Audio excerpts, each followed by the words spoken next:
نحمده ونصلي على رسوله الكريم أما بعد أعوذ بالله من الشيطان الرجيم بسم الله الرحمن الرحيم فاعبد الله مخلصا له الدين ألا لله الدين الخالص وقال النبي صلى الله عليه وسلم إنما الأعمال بالنيات وإنما لامرئ ما نوى وقال النبي صلى الله عليه وسلم إن الله لا ينظر إلى صوركم وأموالكم ولكن ينظر إلى قلوبكم وأعمالكم صدق الله العظيم.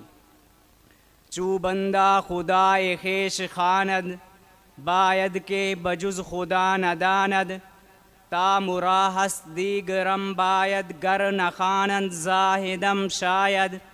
استاذان من و حاضرین مجلس السلام علیکم ورحمۃ اللہ وبرکاتہ. مرابر عنوان بحکم لب کشی گفتگو کردن فرمودان او خلوص نیت و جستجوئے رضائے خدا است. عزیزان من خداوند قدوس در مصحف عزیز میں فرماید فاعبد اللہ مخلصا لہ الدین، یعنی عبادت حق تعالی بطریق بکن کہ بندگی تو خاص اورا باشد. مقصد سخن ایست کہ من و شما ہر کار خیر را با ارادت حصول رضائے حق سبحانہ و تقدس انجام دہم. خود نمائی و شہرت جا و منصب ہرگز مقصود نہ باشد، چرا کہ بے خلوص نیت ہما محنت و مشقت بے سود و رائگاں است. چنانکہ در کتب پند و نصاحِ حکایت ریاکار آمدہ است و ایست زاہد مہمان پادشاہ بود چون بطعام بنشستن کم تر ازاں خورد کے ارادت او بود تا ظن صلاح در حق و زیادت کنند و چون بمقام خود عام سفر خاص تا تناول کند پسر داشت صاحب فراست گفت اے پدر چرا دل مجلس سلطان طعام نہ خوردی؟ گفت در نظر ایشا چیزیں نہ خوردم کے بکار آید. گفت نماز را ہم قضا کن کے چیزیں نہ کردی بکار آید.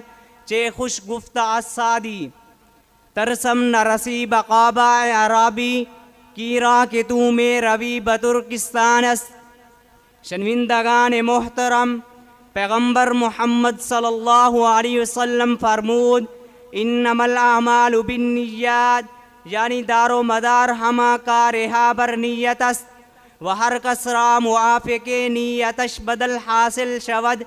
جان ہر کار خیر ہما خلوص نیت است، ہمیں خلوص نیت است و ہر کس را موافق نیتش بدل حاصل شود. جان ہر کار خیر ہمیں خلوص نیت است، بے اخلاص نیت کردہ کار را نہ در دنیا اثر است و نہ در عقبہ اجر. و اخلاص کامل ایس کہ بندہ سوائے خداوند تعالی کسی را مالک نفع و ضرر نہ داند و متصرف کارہائے سوائے حق تعالی کسی را نہ پندارد و در طاعت و عبادت تصور خدا بے اختیار خیش نہ یارد. نہ زہد را درم باید نہ دینار چو بستت زہد دیگر بدست آر وما علینا الا البلاغ المبین.